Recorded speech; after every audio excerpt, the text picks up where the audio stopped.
তোমার পাতিলে গোস্ত রান্না হচ্ছে, গোস্তের গ্রান বাহিরে গেছে, প্রতিবেশী এই গ্রান নিছে নাকের মধ্যে।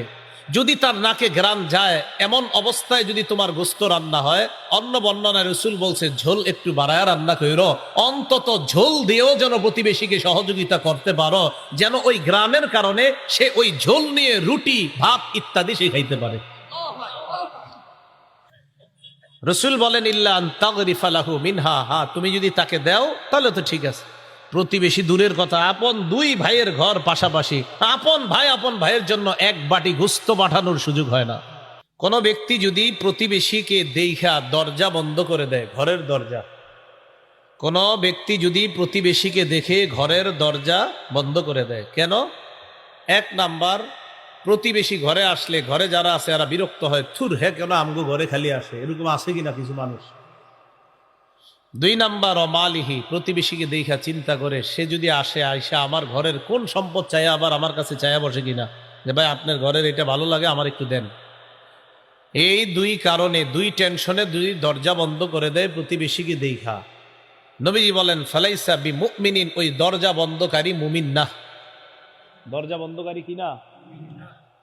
এরপর রাসূল বলেন ওয়ালাইসা বিমুমিনিন মান লাম ইয়ামান জারুহু বাওয়াইকা, ওই ব্যক্তি ইমানদার না যেই ব্যক্তির অনিষ্টতা থেকে, খারাপি থেকে, জুলুম নির্যাতন থেকে প্রতিবেশী নিরাপদ নয়। তিনি আমার প্রতিবেশী, তিনি যদি আমার অত্যাচার থেকে নিরাপদ না থাকে, রাসূল বলেন তুমি খাঁটি মুমিন না। এরপর রাসূল সাল্লাল্লাহু আলাইহি সাল্লাম বলেন আতাদরি মা হাক্কুল জার, তুমি কি জানো প্রতিবেশীর হক কাকে বলে? রাসূল এবার প্রতিবেশীর হক কাকে বলে আলোচনা শুরু করলেন। ইদাস্তাআনাকা ফাআনতা, প্রতিবেশী তোমার কাছে যদি সাহায্য চায় তাকে সাহায্য করা, এটা প্রতিবেশীর হক। দুই নাম্বার, ওয়া ইদাস্তাকরাজাকা ফাআকরাস্তা, প্রতিবেশী যদি তোমার কাছে ঋণ চায় তাকে সুদ মুক্ত ঋণ দিবা, এটা প্রতিবেশীর হক। তিন নাম্বার, ওয়া ইদাফতাকারা উত্তা আলাইহি, প্রতিবেশী যদি দরিদ্র হয়ে যায় তার সহযোগিতায় তুমি এগিয়ে আসবা। চার নাম্বার, ওয়া ইদা মারিদা উত্তা, প্রতিবেশী যদি অসুস্থ হয় ফল ফ্রুটস ইত্যাদি নিয়ে তাকে দেখতে যাবা, তার সেবা শুশ্রূষা করবা। পাঁচ নাম্বার, রাসূলুল্লাহ সাল্লাল্লাহু আলাইহি সাল্লামের চিন্তা কত গভীর ছিল, পাঁচ নাম্বার কথাটা শুনলে বুঝবেন।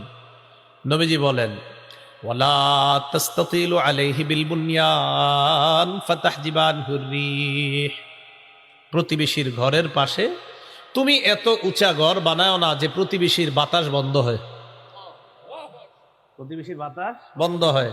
ইল্লা বিইজনি, হ্যাঁ প্রতিবেশীর পাশে যদি উঁচু ঘর বানাও তার অনুমতি নিয়ে বানাবা, তিনি আমার প্রতিবেশী। আমি গিয়ে বললাম ভাই আমার তো 4টা ছেলে, কি করবো, জায়গাও নাই, আমি এখানেই 4তলা একটা বিল্ডিং বানায় 4 ছেলেকে 4তলায় দিতে চাই, আপনি যদি কষ্ট মনে না করেন। তিনি যদি স্বেচ্ছায় কয় না ভাইজান সমস্যা নেই আপনি বানান, রাসূল কয় তাইলে ঠিক আছে, কিন্তু এছাড়া যদি তুমি পাশে একটা ঘর বানাও আর তার বাতাস বন্ধ করে দাও, তুমি প্রতিবেশীর হক নষ্ট